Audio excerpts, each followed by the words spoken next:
기후학교 시간입니다. 오늘은 기후위기 시대 지방정부는 무엇을 할 것인가 이야기를 들어보겠는데요. 박연희 이클레이 한국사무소 소장님 나오셨습니다. 안녕하세요. 안녕하세요. 반갑습니다. 예, 선생님.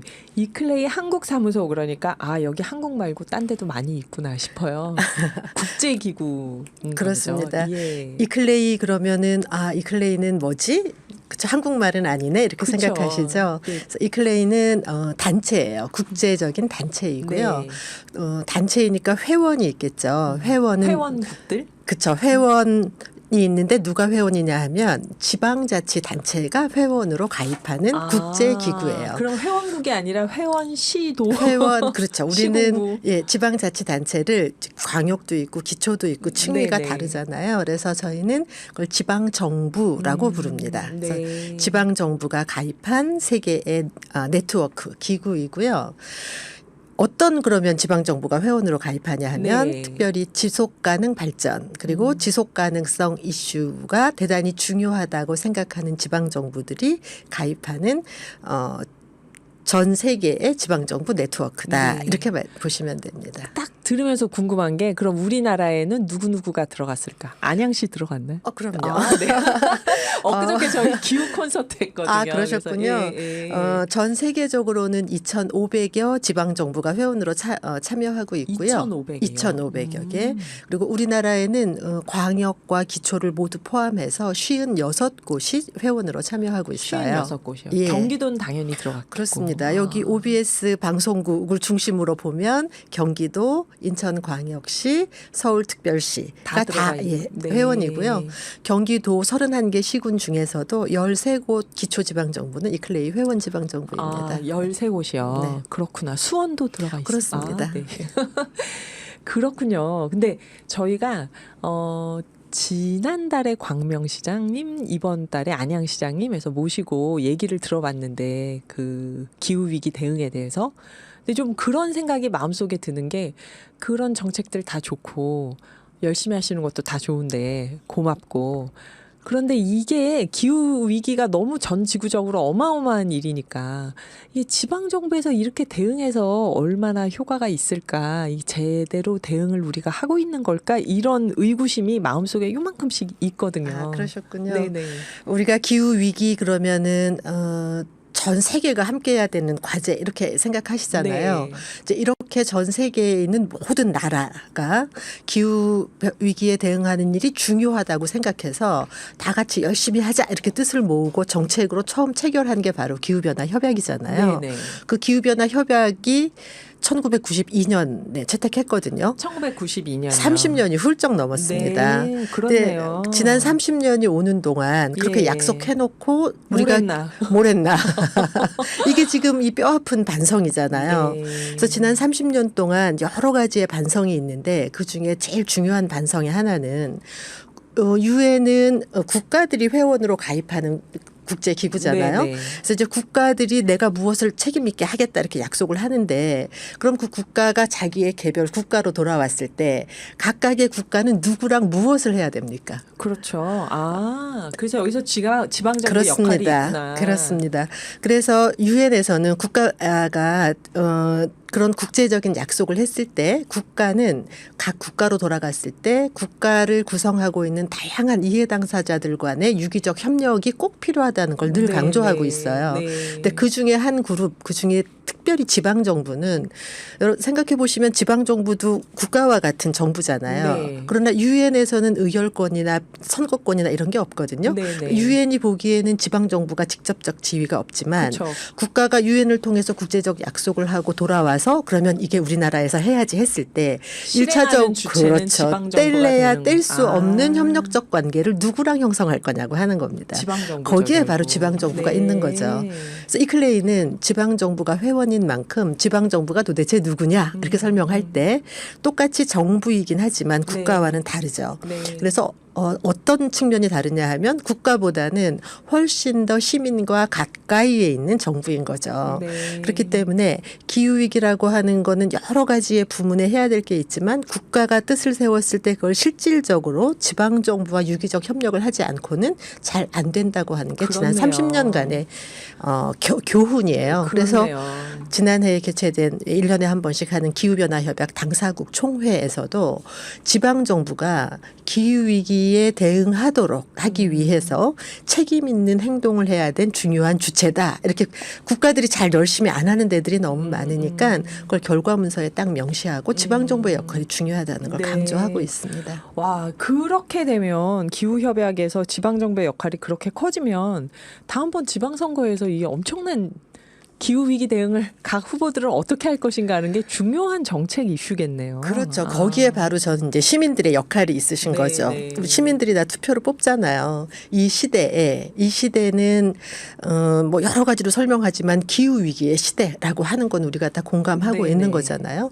이 기후 위기 시대에 어떤 역할을 하는 리더를 우리 시민들은 선택해야 할 것인가라는 측면에서 봤을 때는 기후 위기의 이슈가 무엇인지 알고 네. 그것을 잘 이행하기 위해서는 무엇을 해야 되겠다는 사명감 이런 게 좀 투철한 리더를 뽑는 게 시대적 과제 아닐까요? 예. 예, 아유. 이게 굉장히 마음이 후련해집니다. 저희가 그럼 매달 자치단체장분들과 기후위기에 대한 얘기를 하는 게 어떻게 보면 가장 현실적으로 구체적으로 실천할 수 있는 주체들하고 대화하는 게 되네요. 그러면 그렇죠. 예. 파리 협약을 백날 한들 그걸 국가로 돌아와서 그걸 구체적으로 실천할 수 있는 사람이 누구냐 했을 때는 각 지방 정부들이 되는 네. 이 클레이가 늘 많이 하는 말 중에 하나가 지금 바로 말씀하신 내용이에요. 네. 아무리 유엔을 통해서 국가가 약속을 하고 파리 협약을 한들 네. 그것이 지역까지 전달이 돼서 지역의 일상을 바꾸는 무엇과 연계되지 않을 땐 아무 변화도 만들어낼 수 없다는 게 특히 지속가능 발전 그다음에 좁게는 기후변화에 대응하는 과정에 있어서는 아주 뼈아픈 교훈입니다. 지난 30년. 그렇습니다. 지난 30년의 뼈아픈 교훈. 네. 그래서 이제 문득 궁금한 거는 이 클레이에 대해서 저희가 그렇구나. 야, 지방 정부가 이렇게 중요하구나 하고 알겠는데 이거를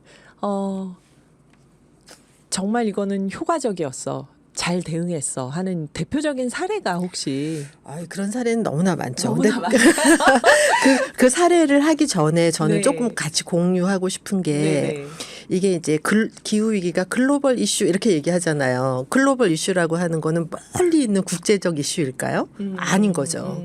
우리가 글로벌 이슈다 이렇게 얘기할 때는 지구에 있는 곳곳에서 똑같은 일이 똑같이 있다. 그렇죠. 일이 일어나고 있고 똑같은 문제 의식을 갖고 있기 때문에 네, 글로벌 네. 이슈라고 하는 네. 거죠. 엄청나게 큰 이슈여서 글로벌 이슈가 그러니까 우리하고 아니고. 멀리 있어서 그렇죠. 글로벌이 그래서 아니다. 모든 내가 느끼는 것과 똑같은 위기감, 내가 느끼는 것과 똑같은 불편함을 세계 곳곳에서 똑같이 느끼고 있기 네. 때문에 글로벌 이슈라는 거죠. 그래서 글로벌 이슈가 중요한 거죠. 네, 네. 높은 사람이나 유엔이 채택해서 중요한 게 아니라 그만큼 중요하기 때문에 유엔이 채택한 거거든요. 그래서 저는 오늘 이제 오늘 OBS 기후 프로그램에 나오면서 생각한 네. 게 지금까지는 시민들이 무엇을 어떻게 할 것인가 어느 특정 부분에서 무엇을 해야 되는가에는 시민들이 관심이 많은데 저는 이 관심의 이 주목도를 공공 영역으로 옮겨야 된다는 거예요. 공공으로요. 예, 유엔 기후변화 협약 했잖아요. 네. 그때 약속한 주체가 누구죠? 국가죠. 예. 30년 동안 우리나라는 무엇을 해왔는가. 예. 1차적으로 조금 더 책임을 물을 수 있는 시민들이 좀 필요하고요. 네. 두 번째는 지방정부도 공공 영역으로서 기후위기에 대응하는 노력이 필요하다고 세계 곳곳에서 얘기를 하고 있는 거예요. 그러면 지방정부는 과연 무엇을 어떻게 하고 있는가를 네. 물을 사람은 시민들밖에 없는 거죠. 네, 네. 그래서 지금은 기후 위기가 왜 왔는가에 대해서는 이미 온 거잖아요. 네, 네. 그럼 이제 어떻게 대응할 건가에 대해서는 저는 시민들이 일상 실천을 하면서 동시에 국가는 무엇을 어떻게 하고 있지, 지방 정부는 무엇을 누구와 어떻게 하고 있는 거지, 이렇게 관심 영역을 좀 돌리시는 게 좀 더 필요하다. 네. 저는 좀 그런 얘기를 꼭 좀 하고 싶어요. 그러니까 뭐 저희가 뭐 플라스틱 적게 쓰자, 일회용 쓰지 말자, 뭐 전기 아끼자 여러 가지 실천들을 하면서 이 기후 위기가 온 주범이 나야 막 이러고 개인적인 양심의 가책도 받고 그러는데 물론 그것도 필요하겠지만 거기서 더 적극적으로 지방 정부나 중앙 정부를 향해서 기후 위기 대응해라 요구하는 게 필요하다는 거죠. 그렇습니다.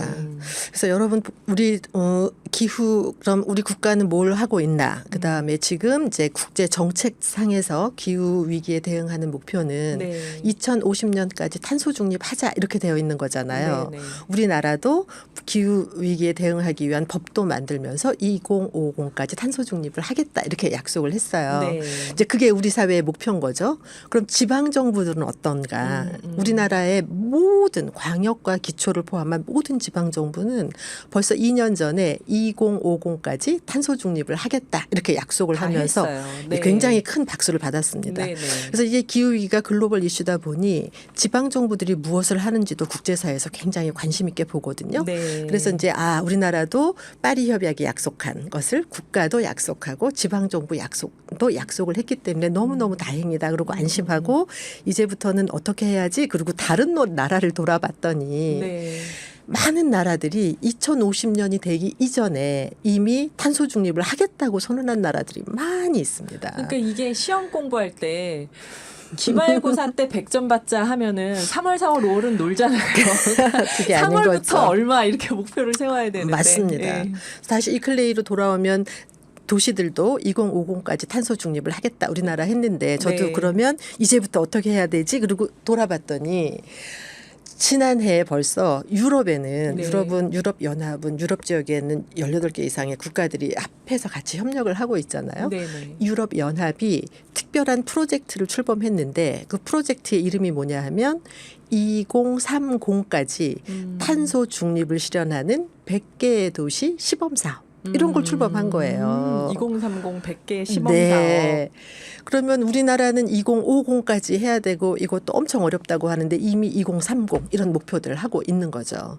근데 사실 지금 우리가 그동안에 지난 30년간 기후위기 대응을 해온 역사 그다음에 성과를 돌아보면 네. 2050까지의 탄소 중립도 어마어마하게 이게 쉽지 않은 거거든요. 그래서 시민들이 적극적으로 호응하고 국가와 지방정부가 더러는 시민들의 불편을 조금 요구하는 정책을 시행한다 하더라도 네. 시민들이 이것을 적극적으로 수용하고 그것이 옳다. 내가 시민의 입장에서 이거를 적극적으로 응원할 테니 책임 있게 지방정부와 국가는 이거를 꼭 목표를 시행해라. 달성해 달라. 이런 목소리를 강하게 내지 않으면 안 되는 거죠. 네. 그래서 오늘의 진짜 핵심 말씀은 그거 같아요. 우리가 일상에서 소소하게 실천하는 거 하고 투 트랙으로 가자. 하나는 중앙정부, 지방정부에게 분명하게 요구해야 된다. 정책적으로 뭘 하고 있는지 감시도 하고.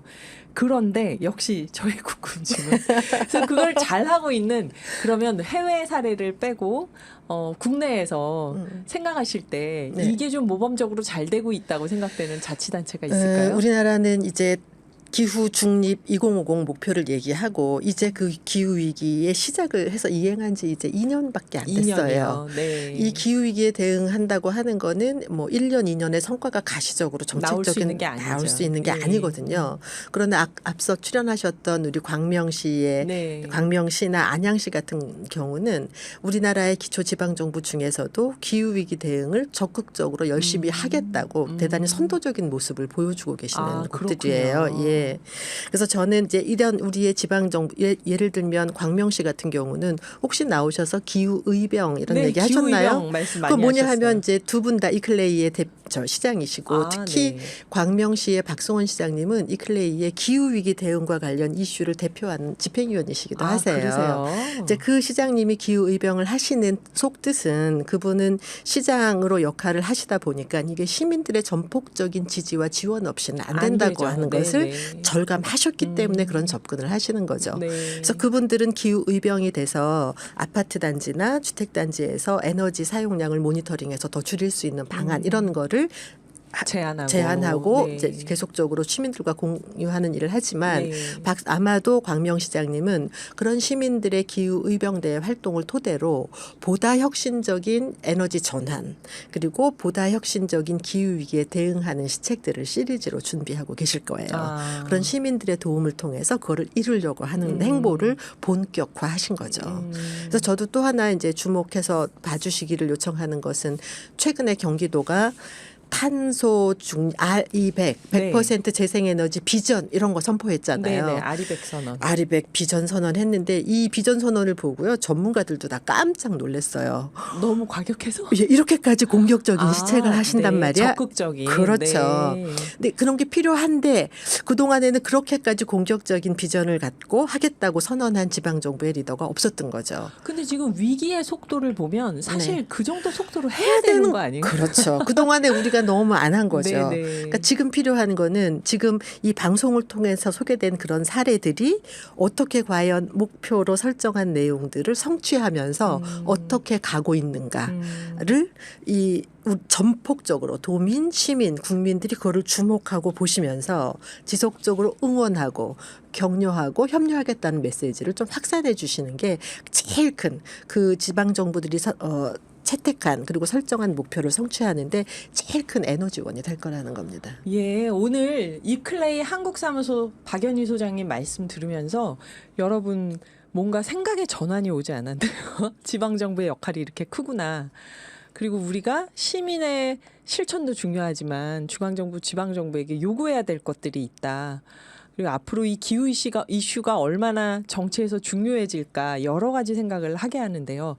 오늘 말씀 너무 감사했습니다. 다음에 못다한 얘기를 한 번 더 들어야 될 것 같아요. 소장님 모시고. 영광입니다. 저는 이제 주로 지방 정부들을 만나서 이제 이런 얘기를 하고 있는데 네. 이제 지방 정부들의 에너지원은 결국은 시민 내에 있거든요. 시민들이니까. 그래서 시민들과도 이렇게 소통할 수 있는 기회가 있다면 좀 우선적으로 나와서 네. 같이 대화를 하면 좋을 것 같아요. 예, 오늘 말씀 감사합니다. 감사합니다. 고맙습니다. 잠시 노래 듣고 또 뵙죠. 김광석의 두 바퀴로 가는 자동차입니다.